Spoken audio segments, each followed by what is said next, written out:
Madam Clerk, would you open part? The Honorable Chief Justice and Associate Justices of the Supreme Court of North Carolina. Oh yes, oh yes, oh yes, the Supreme Court of North Carolina has resumed sitting for the dispatch of business. God save the state and this honorable court. Welcome, everyone, to your Supreme Court. The court calls 356A19-1 in re K.M.W. and K.L.W. Ms. Lenore Peake. Thank you. Chief Justice Beasley, Honorable Justices, may it please the court, my name is Anique Lenoir Peake, and I am the Deputy Parent Defender for the state of North Carolina. I represent the mother in the case today. At this time, I'd like to reserve 10 minutes for rebuttal, please. You may. Thank you. General Statute 7B 1101.1 states that a parent qualifying for appointed counsel may be permitted to proceed without the assistance of counsel only after the court examines the parent and makes findings of fact sufficient to show that the waiver is knowing and voluntary. No such inquiry was held in this case.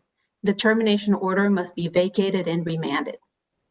The issue today is whether the trial court violated the mother's right to counsel when it held a termination of parental rights hearing without examining her or making findings that she wished to proceed pro se. Mother's lack of counsel caused her to be unable to properly defend herself at this hearing, where her parental rights to her two daughters were terminated. Fundamental fairness is essential to application of the Juvenile Code. We're asking this court to hold that trial courts are the ultimate defenders of fundamental fairness in these proceedings. No one's child should be permanently taken without at the very least a fundamentally fair hearing. This includes ensuring that indigent parents' right to counsel is protected, even if it means stopping a hearing and making the proper inquiry. After all, the government has counsel representing it in these proceedings, here in the form of its own in-house counsel, who is well qualified in these difficult proceedings. What could be more fundamentally unfair than having an indigent person in a termination proceeding placed in the position of acting as her own counsel without a proper inquiry? Throughout this case, mother was appointed trial counsel to defend her in the underlying case. The case proceeded with appointed counsel throughout. At a hearing in November of 2018, the trial court found that the mother was in compliance with the court's order and had complied with mental health, substance abuse, obtaining stable housing and income. And it found that her receiving back pay from an SSI claim had helped her to obtain services that had been previously unavailable to her, including a psychological evaluation and housing. Nevertheless, the court eliminated reunification efforts and scheduled a review hearing for April 16th of 2019. DSS filed its petition on December 21st of 2018. When it did so, in accordance with 7B 1101.1 and 1106, her appointed counsel in the underlying proceeding was served with a termination petition and continued to represent her.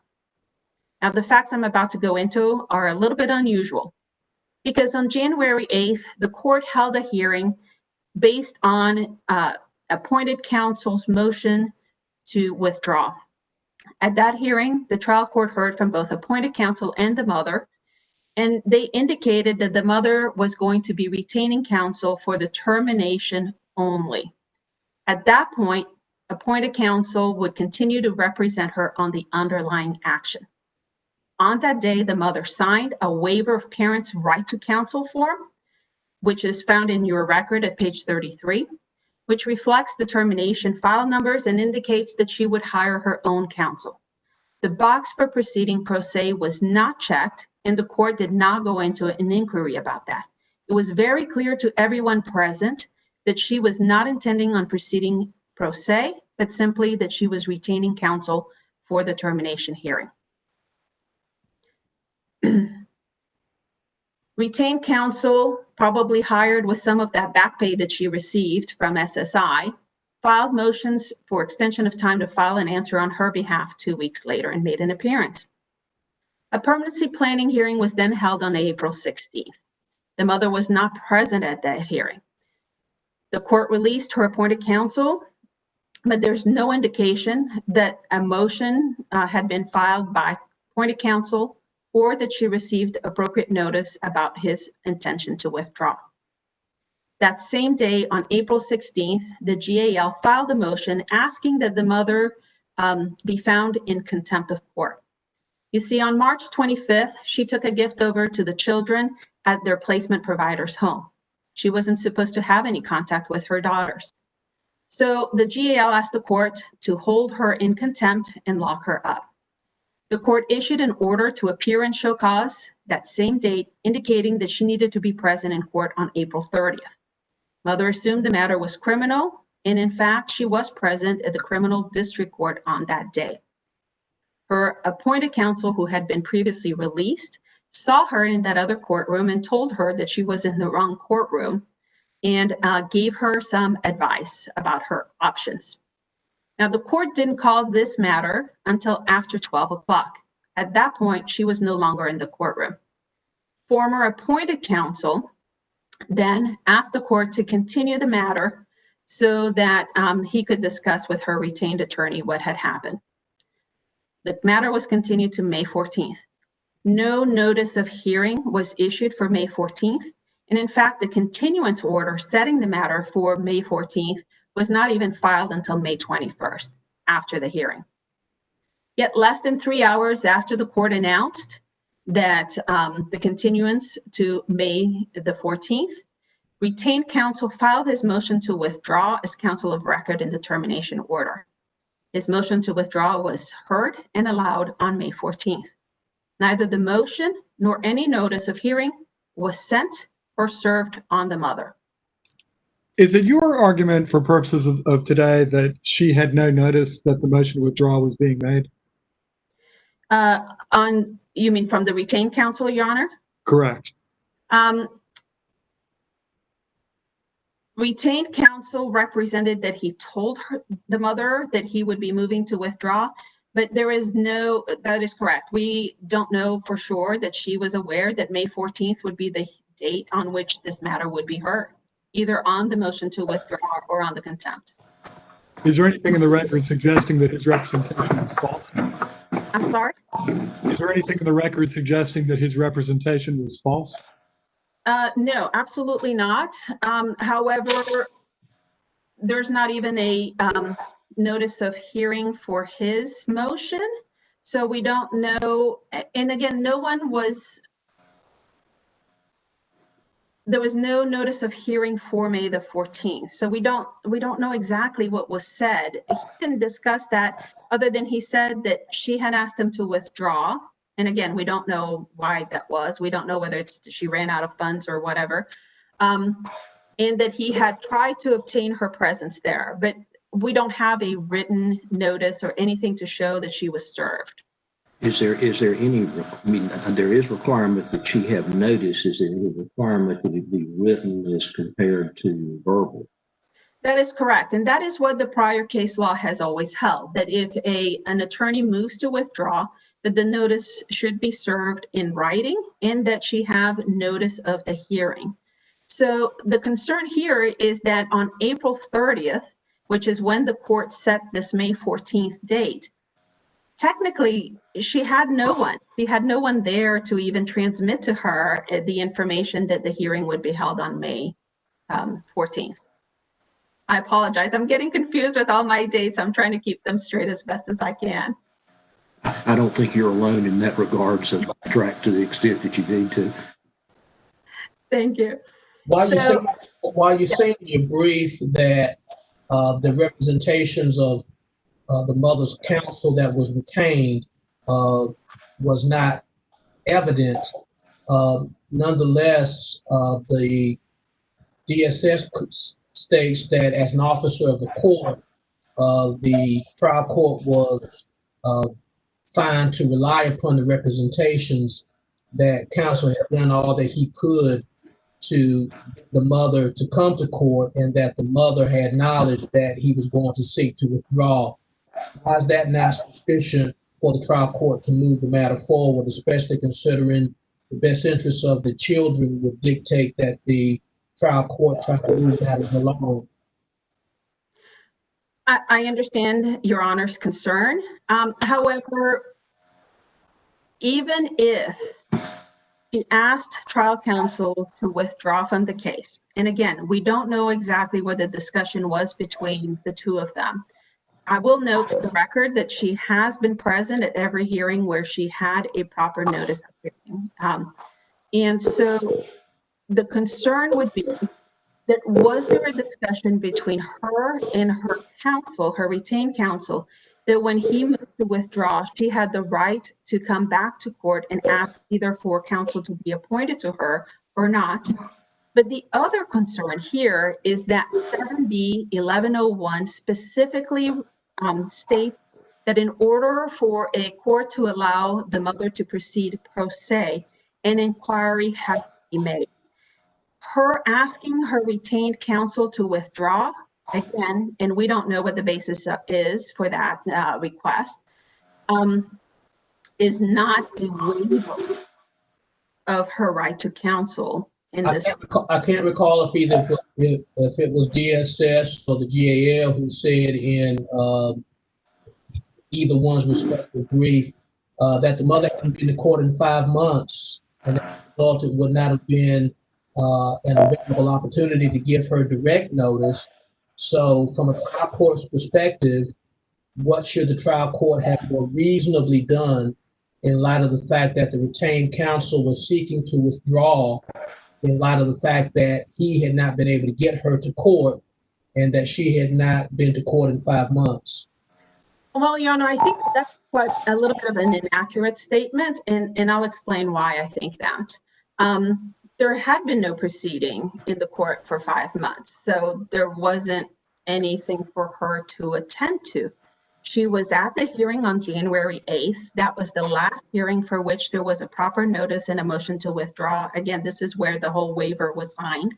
After that, it was an April 16th, which again, she may have been confused of why is there a permanency planning hearing being held that was scheduled a month before the termination action was filed. So there may have been some confusion there.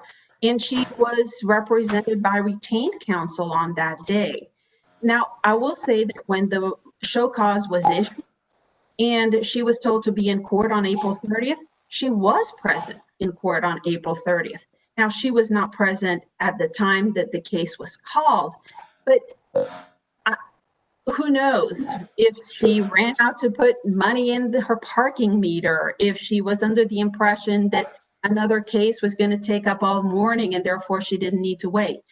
These are questions that we simply don't know what happened on April 30th, and we wouldn't know because her retained counsel wasn't there and her appointed counsel had already been relieved. So there was no one to represent her interest on April 16th. on April 30th. And so when that was continued to May the 14th, again, there was no one to tell her that the case was continued to May the 14th. And no notice was sent to her. Let me follow up on Justice Morgan's question.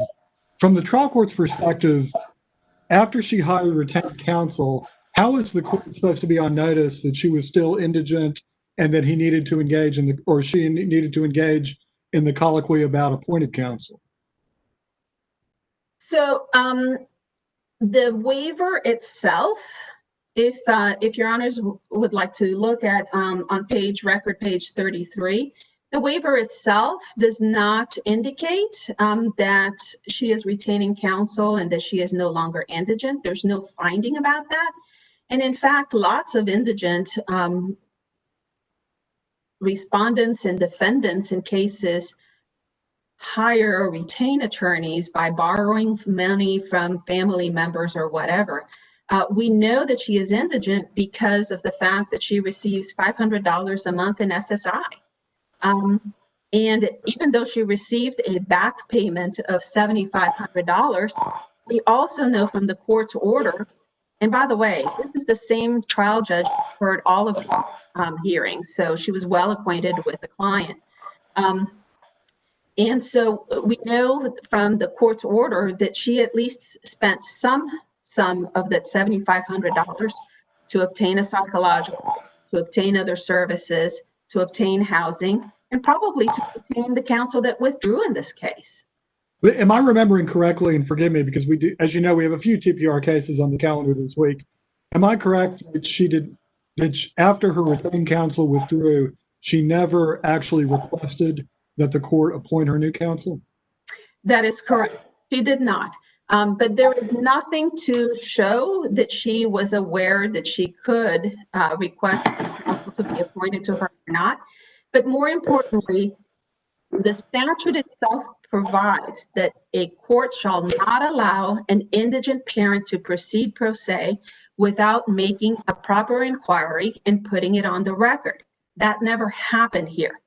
There were occasions during which the court could have done that, and it did not do that in this matter. Well, given that argument, what do you make of the older cases in the criminal context that say once you've signed a waiver of your right to appoint counsel, you have some burden to indicate that you no longer waive? Well, but those would have been, those cases don't address specifically this section of the 7B 1000. I apologize, I keep messing up the statute number. 7B 1101.1 that specifically requires that there be an inquiry on the record about her desire to appear pro se. And in almost all of the other cases that we've had where there's been an opinion, the parent never shows up, right? They don't come to court. She did show up. She showed up late. And at that point, the court actually interrupted the proceedings and told her to grab a seat, that they were already in progress. And that would have been the perfect occasion to ask whether or not, are we waiting for counsel? Because she could have retained another counsel in the meantime who was also running late. We don't know. So that would have been the perfect moment to inquire. Madam, are you here by yourself? Are we waiting on counsel? Or are you proceeding pro se? If she had said, I've retained another counsel, they're on their way, then my guess is that the judge would have paused the proceedings and have the clerk's office call that attorney's office to find out where they were. If instead the mother had said, no, I'm going to be representing myself, at that point, the court could have then gone into the proper inquiry and figured out, made the findings of fact that are required by the statute on the record. This wouldn't have been a huge break. I mean, even if she had said, I can't afford one, or I don't want to proceed pro se, I mean, our case law also says that she's waived the 8 minutes of social workers' testimony that have already occurred. She's already lost that. So she doesn't get to go back and start over the hearing. It just pauses where it is, and then it resumes once we have settled the issue of whether she wanted counsel or not. In looking at the statute as you've been citing it, it appears as though a parent could, and I'm not saying that's the case here, but that a parent could intentionally thwart the process by making himself or herself not available for the inquiry that you say the statute requires. What would be your response to that kind of reading of the statute as you continue to cite it? Well, I think Your Honor is probably referring to 7B 1101.1 Section A, where it talks about provisional counsel being released, and that is when the parent does not appear at the hearing. She appeared at the hearing, does not qualify for court-appointed counsel. I don't think anybody, and I've seen nothing in any of the briefs that argues that she doesn't qualify for court-appointed counsel or continues to qualify for court-appointed counsel. 3, she has retained counsel. She did retain counsel here, but that counsel was allowed to withdraw. And again, I would argue without proper notice to her. Or 4, waives the right to counsel. She did not waive the right to counsel here. So while there might be a situation where a parent could, either by not showing up in court, by going through multiple court-appointed counsel, asking for delays in the proceedings, waive their right to counsel, but none of those are the facts that we have in front of you today. This is a mother who showed up, and granted she was late, but without the court making a determination, the court basically required her to act pro se. And then when she tried to act pro se, the court interrupted her at various times. It told her, this is not your time to speak. You'll have a chance to present your case later on. So that's what I'm saying, is that she did not, in fact, go through the 4 requirements or the 4 scenarios that are set out in the statute where she could waive her counsel. And it's once she retained counsel, and I see I'm going into my rebuttal time a bit, but once she waived counsel to have retained counsel appointed to her, that's not a permanent waiver. I mean, the other section of the code of the statute is, it says that the court can reconsider the right to counsel and indigency at any point in time. So that means that she could at any point in time, the court could at any point in time reconsider whether she was entitled to counsel or not. And I see I'm into my rebuttal time. If I may pause at this point, I'd be glad to. Thank you. Mr. Griffin and Ms. Lynch, the court understands that you will split your time. That's correct, Your Honor, and I will go first. Thank you, sir. All right. May it please the court, Madam Chief Justice and Associate Justices, good afternoon. I'm Bob Griffin. It's my honor today to speak on behalf of the Lenore County Department of Social Services as we try to give 2 little girls the opportunity to have a forever home with relatives who have taken them in, provided them the first real family they've ever known, and want to adopt them. I will be splitting my time with Michelle Lynch, the attorney for the guardian ad litem. The Lenore County Department of Social Services and the guardian ad litem completely disagree with the way the mother, through counsel, has framed this argument. The mother maintains that this case is about whether a trial court violates a parent's right to counsel when it releases retained counsel without notice to her and fails to inquire as to whether or not she wishes to have new counsel appointed. It is simply amazing to hear the case characterized this way, as if the mother had her rights to an attorney taken away here. The fact of the matter is she wouldn't come to court. She wouldn't come to court. After she discharged her 2 attorneys, she couldn't be advised again about a right to a new attorney because she wouldn't come to court. So let's look at the timeline. From January the 8th, 2019 until 9:40 a.m. on June the 11th, 2019, the mother was not in court when her case was being heard. During this period, which is in excess of 5 months, the case was proceeding on 3 tracks. Number 1, permanency planning hearing on the underlying neglect case.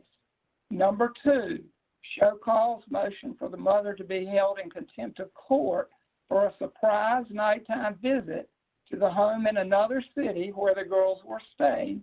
And number 3, pretrial matters related to the TPR case.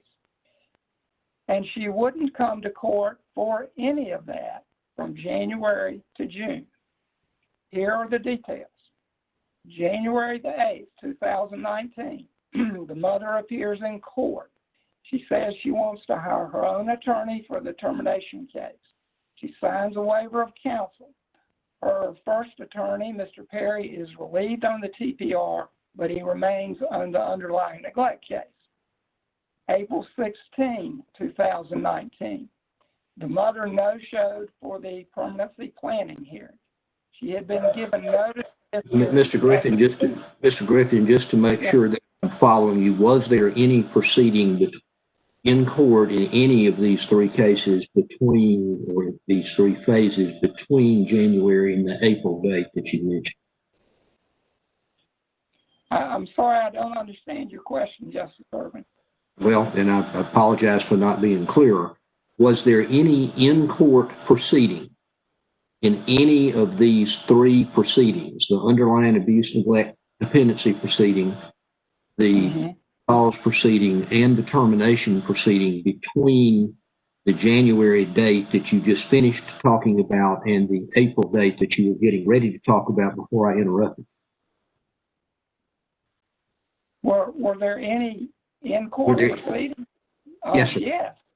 Yes, What? all of these dates, January 8th, April 16th, April 30th. I'm talking about between January 8th and April 16th. Were there any in-court proceedings? Oh, I'm sorry. No, there were not. Okay, thank you. January and April, there were not. I'm sorry. I didn't catch Thank you. So April 16th was the permanency planning hearing. Her attorney, Mr. Perry, is there, but the mother's not. The court made findings about her lack of communication with anybody since November 2018. The court found that there were issues of domestic violence, housing stability, lack of income, substance abuse, and mental health concerns that all had to be addressed before the children could safely return to her home. The court relieved Mr. Perry as he wasn't offering any legal services because the mother wasn't attending court. In order to give the mother the benefit of the doubt, the court continued the hearing to April the 30th on the guardian ad litem's motion that the court issue a show cause order until that show cause order was personally served on the mother by the sheriff and not just mailed. It was personally served 2 days later on April the 18th, and the notice stated, "You are entitled to have a lawyer present to represent you at the hearing." In other words, all the mother had to do was to show up, and she could get a lawyer for the contempt hearing.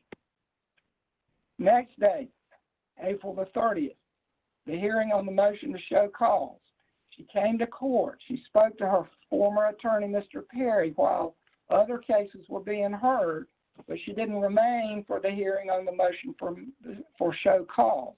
From the transcript, she first went to criminal court, but then she came to abuse and neglect court, talked to Mr. Perry, found out all the options, and poof, left the courthouse. When the case was called, Mr. Perry, although he was relieved of his appointment, and he certainly didn't have to do this, stepped up and asked the court to continue the hearing for 2 weeks to May the 14th to give her a second chance to work things out. The court did that.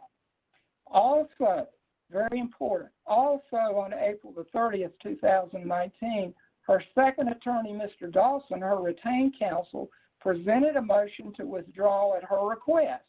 He had his order of withdrawal also dated for April for entry on that day. You can see it on the order itself, where it first said April, the judge struck through April, wrote in May, because presumably she was going to be there on that day because the sheriff had put a piece of paper in her hand telling her to be in court that day. So he certainly was entitled to presume that she would be there, but she left. So his motion to withdraw couldn't be heard that day. Fast forward 2 weeks, May the 14th, 2019, the hearing on the motion to withdraw by Mr. Dawson after notice to the parties. The quote from the transcript said, he is saying, "I was requested to withdraw by Ms. Watson. I have attempted to secure Ms. Watson's presence in court today for this, been unable to do so," end quote. Surprise, she wasn't there. She wouldn't come to court. Mr. Griffin, does it make any difference what the reason for the mother's request that Mr. Dawson withdraw was? I don't think it does. We got no way to know that. The court never asked, and no one has ever heard. But we would say it doesn't really make a difference. Also on April the 14th, the hearing on the motion to show cause after being personally served with the summons by the sheriff took place. She didn't appear. She was found in contempt. May the 15th, 2019, the very next day, Mr. Dawson serves the mother and the other parties with the order allowing withdrawal by first-class mail at her correct address under Rule 58. Can I just add, sorry to interrupt you, but I just want to be clear about this issue of the attorney making a representation to the trial court that he had done everything possible to get her presence at court, but he didn't serve her. I mean, he knew how to serve her, and when he had an order withdrawing, he served her, but he didn't. There's nothing in the record to suggest he made any effort, the attorney, to serve the client with the notice that he was in fact, assuming he's honest with the court that she asked him to withdraw, that he didn't serve her with notice that he was making a motion to withdraw and that it would be heard on May 14th, right? That is correct. As I say, we can presume, I think, that he thought she was going to be in court on April the 30th, and that was when it was going to be heard. True, in that 2-week period, he didn't then send her a notice that his motion was going to be heard. So are you in effect arguing that she has forfeited her right to counsel through this course of her conduct over the period of time? Yes, that is our argument. Mm-hmm. Yes, it is. Moving on the timeline then, May the 21st, the notice of hearing was mailed by myself on the TPR for both a pretrial hearing and an adjudication hearing on determination for June 11th, 2019 at 9 a.m. It's a special setting, the only case on the calendar. So the day comes, June 11th, 9 a.m. The mother's not there for the pretrial hearing or the start of the adjudication hearing. 9:40, she comes into the courtroom in the middle of the social worker's testimony. She's told to have a seat. She listens to the testimony a little bit. She objects while the social worker's testifying on the ground that the statement's not true.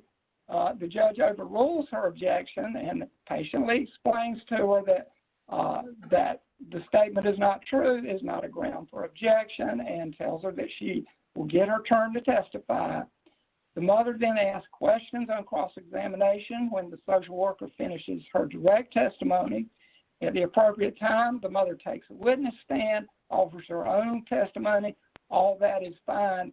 This is June the 11th. This is the first time the judge has seen her since January. Now, Mother's Counsel argues that somewhere in I'm the sorry middle to of interrupt you. the I have a quick question about this timeline. Is there any indication or any explanation that why on that day when she did finally get there, even though it was late, the court did not make any inquiry about whether she wanted to proceed without counsel or anything about the status of counsel at that point? There is no, that was never brought up by the judge, never brought up by anybody in the courtroom. The mother just kind of slipped in there in the middle of testimony, and the hearing continued. Was there was there ultimately any finding made by the trial court that at that point she was knowingly and voluntarily proceeding pro se, as the statute requires, that has been argued by counsel? That finding was not made by the court. No, it was not. What's your response to why that doesn't sort of violate the statute? Because she had already been advised of all those things in January, and the statute does not require that this be done a second time. Well, the waiver form that was signed in January does not indicate that she wanted to proceed without a lawyer. Mm-hmm. It has checked Well, that she would hire her own lawyer. There's a place where you could check that she did not want any lawyer and understood that she had the right to represent herself, and that's what she intended to do, but that was not checked. that is correct, but that form, we would argue, goes beyond what's in the statute. Reading from 7B 1101.1 parentheses A1, a parent qualifying for appointed counsel may be permitted to proceed without the assistance of counsel only after the court examines the parent and makes findings of fact sufficient to show that the waiver is knowing and voluntary. Doesn't say anything about whether you're going to retain counsel, whether you're going to proceed pro se. That is on the form. It's not in the statute. Mr. Griffin, I guess that's one of my concerns is the statute talks about proceeding with no counsel at all. The waiver that you have drawn our attention to refers only to a desire to proceed without appointed counsel. Why is a waiver of the right to appointed counsel appropriately treated as a waiver of all counsel?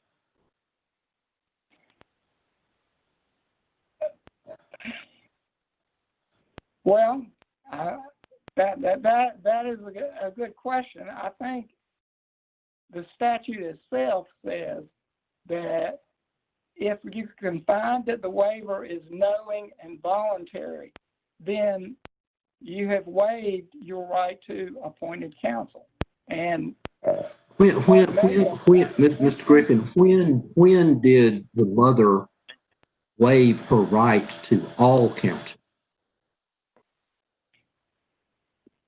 Well, the statute doesn't say to all counsel. She waived her right to assistance of counsel.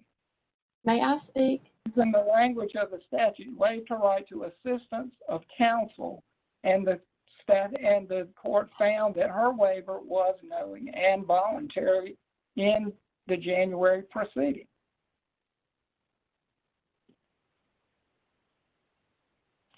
Ms. Lynch, are you attempting to offer some assistance? I see I'm we were into my counsel's time now, so if you'll permit me, I'd like to give her an opportunity to take it up at this point. Thank you. We agreed to split the time. And about the question that you've asked about the statute 7B 1101.1A1, that only applies if the parent qualifies for appointed counsel. And I'm sorry, please the court, I'm Michelle Lynch. I'm staff attorney with the Guardian Ad Litem, and I'm here today representing the Guardian Ad Litem program. In my brief at pages 9 through 10, it specifies that after the mother waived appointed counsel, she represented to the court at that time that she was not indigent, that she had money and she could hire her own attorney. And that was the representation made to the court. And a waiver is good. After you sign it, the criminal cases that started with Watson in 1974 on through to today hold that in a criminal case, once that defendant signs a waiver of counsel, it is good.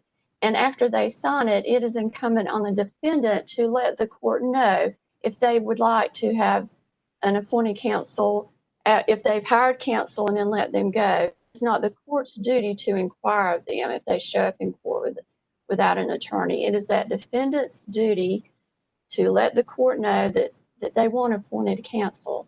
So in this case, it's very similar because she signed the waiver. She indicated she could hire her own counsel. She had noticed that her counsel had withdrawn. The order of withdrawal was sent to her. It was served on her. The notice of the TPR hearing was sent to her, and it noted that attorney was allowed to withdraw at your request, at the mother's request. So the mother in this case knew that she did not have an attorney, and then she showed up at the TPR hearing. At that point, If she wanted counsel, it was her duty to let the court know that she wanted counsel, and her actions. Excuse me, I just want to ask you about the statute you were just talking about. The section that we've talked about a few times is subsection A1, that a parent qualifying for appointed counsel may be permitted to proceed without the assistance of counsel only after the court examines the parent and makes findings, which appears to be addressing whether the parent can be required or allowed to proceed without an attorney at all. Is it your position that that only applies if she had previously been determined eligible for appointed counsel? It is my position that once she waived counsel and represented to the court that she was not indigent, then that section A1 does not apply to her, because it specifies that it's a parent qualifying for appointed counsel. It doesn't just say a parent may be permitted to proceed. It has a qualification that the parent has to be qualified for appointed counsel. And it says qualifying, doesn't it, rather than qualified? Yes, it says qualifying for appointed counsel. Is it your contention that the mere fact that a person hires counsel thereby indicates that they are not indigent? I think the fact that she hired the attorney and indicated to the court that she had money to do it, that was the last representation she made to the court, that she was not indigent. And if she was indigent, it was her duty when she came to court to let the court know. And I think with the exception of that representation, was there ever a determination made that the mother was not indigent? Not during the TPR hearing. It did not come up. And so is it your contention that it's not possible for somebody who is indigent to still retain counsel? I think that may be a possibility, but the representation that she made to the court was that she had money to hire an attorney, therefore she was not indigent. Did she say she was not indigent, or did she just say that she had enough money to retain counsel? I don't think she actually used the word indigent, but it was pointed out that she had received, I think, a lump sum payment of over $7,000, and that now she could afford an attorney. That was what was represented to the court. But your argument, in essence, equates hiring retained counsel with a lack of indigency, and therefore not qualifying for the assistance of court-appointed counsel. Well, my opinion on this is, after she waived counsel, that if she was indigent and she needed an attorney to represent her, that she should have brought that to the attention of the court. And I think if that's what she wanted, I believe she would have shown up on time when the pre-trial hearing, when they started talking about where's the mother, and the court directly inquired, was she notified, was she served with notice of this hearing? And she was. And then that notice said 9 o'clock. Well, right, the case was not called until 9:24, and she didn't show up until 9:40. The mother in this case has been involved with this case since 2015. At that time, the case was over 4 years old. She is familiar with the court. She is familiar how to get an attorney. She really knows what she's entitled to. And if she had wanted counsel, she had every right to come in there and request counsel and say, I want to ask for an attorney. Nothing prevented her from going to the courthouse before this happened, before the TPR hearing, filling out an application, telling the clerk of court, I have a hearing come up. My retained counsel is not representing me, and I think I need an attorney. Nothing kept her from doing that, and she didn't do it. And under our case law, let me ask you the same question that I asked Mr. Griffin. Does the reason that the mother did not want continued representation by Mr. Dawson make any difference as to how the case was decided in your view? I don't believe it does. I'm not sure what would have happened if she had been there. I don't know that the court really would have inquired as to what the reason was. Hypothetically, we can speculate all day and we don't know. But hypothetically, what if the mother had, if the Mr. Dawson had come in and said the mother's wishes me to withdraw because she can't pay the remainder of my fee? I think that would be a factor to consider. I don't think that that proves that she's indigent. She may want to spend her money on other things than paying her attorney bill.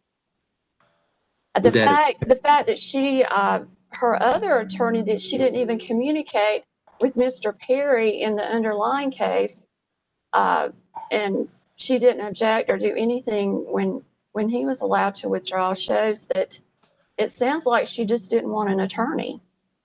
And she came to court and she represented herself. She was allowed to participate. She objected. She gave testimony. She gave a closing argument. Even if she'd had an attorney, she had no evidence to present. An argument was made that there was no attorney there to help her to get the evidence admitted into court. But she admitted she didn't even bring any documentation or evidence to submit that day. Is it your position that the reason for the waiver being the representation that she was no longer indigent would still be ongoing unless the trial court heard something to the contrary from the mother? Yes. Just like in the criminal cases, beginning with Watson, once they sign that waiver is good. There's even been case law that if the case moves from district court to superior court, that waiver is good. And until let me ask you about that. The form specifically has two places to check. One of them says, I don't want a court-appointed lawyer, I'll hire my own lawyer. And the other one, and that one's checked. And the other one says, I do not want the assistance of any lawyer, and I understand I have the right to represent myself, and that's what I intend to do. That one is not checked. Is it your position that the court had no obligation to determine whether she was indigent or entitled to appointed counsel at that point? Yes, under section A1, if she had represented to the court that she was indigent and she needed an attorney, and then she did want to represent herself, then A1, definitely the court would have needed to do an inquiry and put that on the record. But she never indicated that. It was her duty to let the court know. The court can't, the trial court can't be given the duty that every time that someone shows up for court that they've signed a waiver that they inquire about it. It's the person's duty who was appointed and waived counsel to let the court know if they now qualify after their recent counsel was withdrawn. Just to be clear, even though the waiver she signed did not say that she wanted to represent herself, that the court did not have any obligation under section A1 to figure out if she was entitled to I don't think when she was counsel. in court, I'm sorry. I don't think when she was in court on January 8th that the court could have foreseen that part would be needed, because she was not representing to the court in January that she wanted to represent herself. She waived counsel because she was hiring counsel. And her actions at the point where she was going to be required to proceed without an attorney at all, why wouldn't that have been an appropriate inquiry for the court to make then, even if it wasn't in January? I don't think the court had a duty to do that, like I said, because she didn't bring it up to the court. And in the case PDR that this court decided, there was the question about a parent representing themselves, whether the court has to go through the colloquy like a criminal defendant, and this court held that that was not necessary. So my question is just following up on that. Am I understanding then that you are asking us to hold that a waiver of a court-appointed attorney is in fact a waiver of all counsel until the until the person, whether indigent or not, says differently? Yes, I think that is correct under the existing law with Watson and its progeny.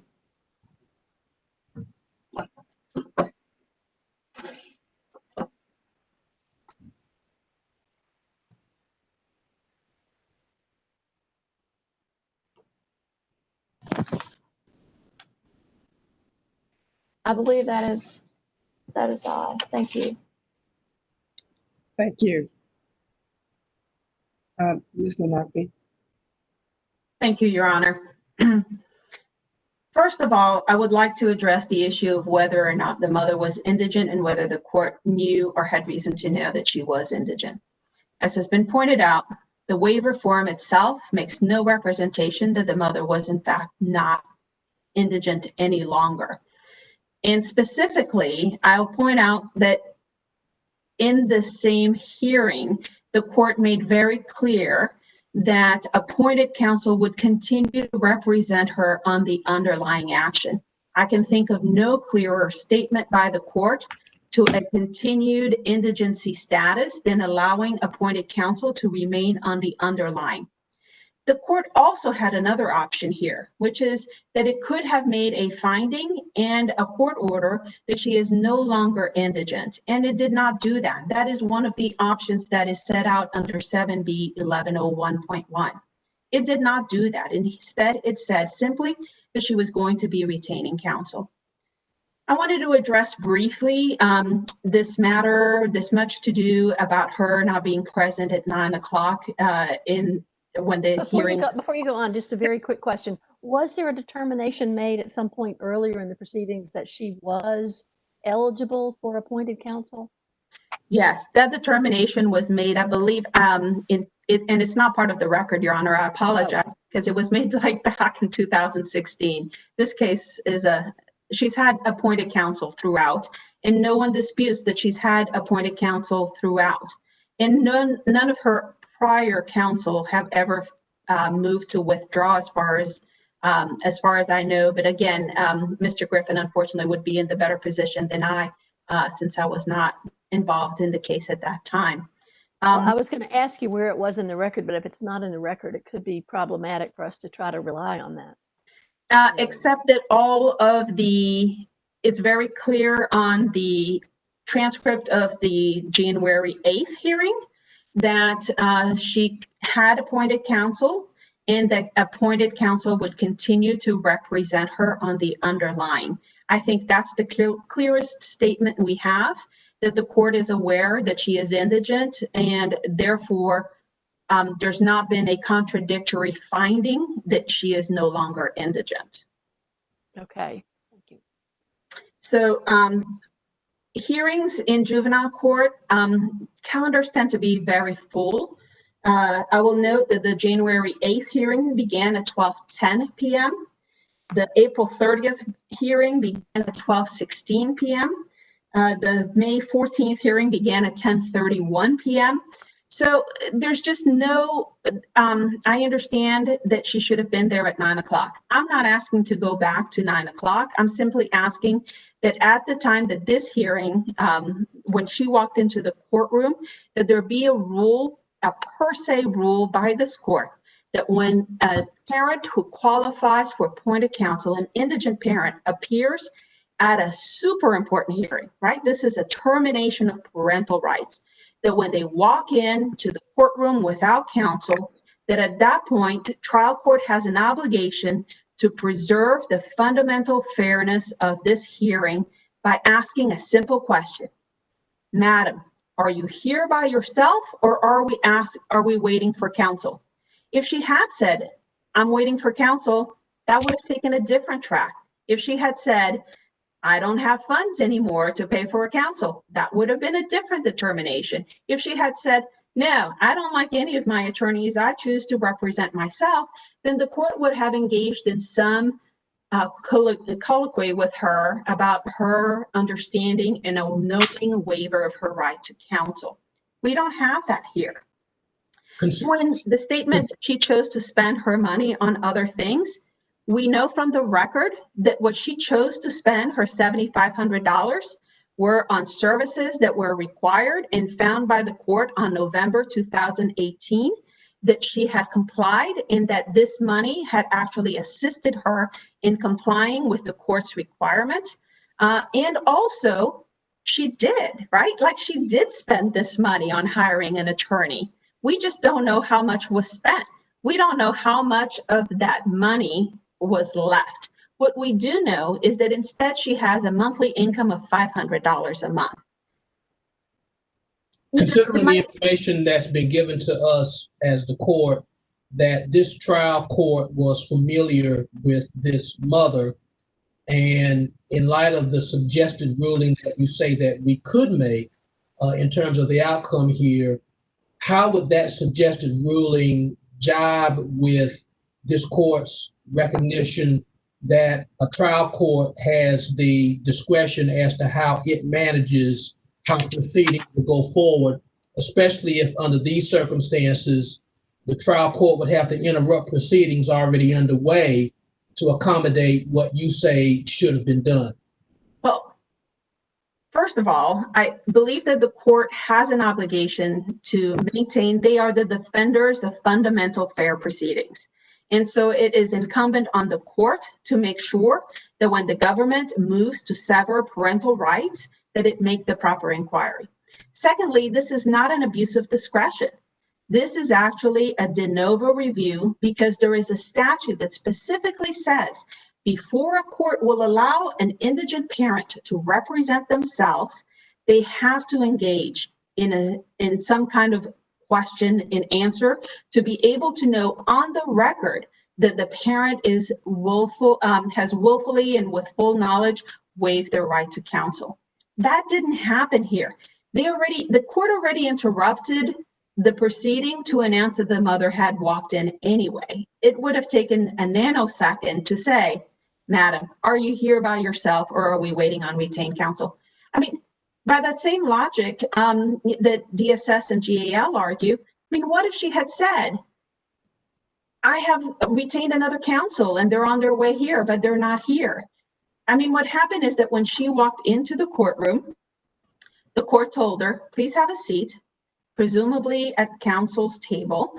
We've already began the hearing. And then So while the trial court was presumably making it clear on the record that while the hearing had started without the mother, that the record would now correctly reflect that the mother was then present, you're saying that the trial court was duty bound, despite what we recognize as a trial court's inherent authority to control the proceedings, that the trial court here was duty bound to interrupt those proceedings for the late arrival of the mother in order to make the inquiry that you say must be made. That is correct, Your Honor. I know this is a hard rule that I'm asking for, but that's what I'm asking for. I'm asking for a rule that the trial courts are the ultimate defenders of fundamental fairness in juvenile proceedings. So no one's child should be terminated when we don't have a fair hearing. That's what we're asking for here, a fair hearing. And so the statute says that a court can only allow a parent to proceed pro se after undergoing an examination that is put on the record. That didn't happen here. Could it have happened at other hearings? Absolutely. It could have happened at the May 14th hearing if the client had had enough notice of that hearing. There's, again, nothing in the record that indicates that she was aware of the May 14th, that any notice was sent to her in writing indicating what date to be in court. She was present at all of the court hearings except for the May 14th hearing. So specifically, we're asking this court to make a per se rule that when a parent walks into a termination hearing unaccompanied by counsel, that trial court should stop the proceeding at that point to inquire whether the parent is represented by counsel or wishes to proceed pro se. We ask that you vacate the termination of parental rights order in this case and remand it to the trial court for a new hearing based upon a proper inquiry of whether she wished to have counsel present or to proceed pro se. Thank you for your time. Thank you, and thank you to all counsel. Madam Clerk? Oh yes, oh yes, oh yes. The Supreme Court of North Carolina is now in recess. God save the state and this honorable court.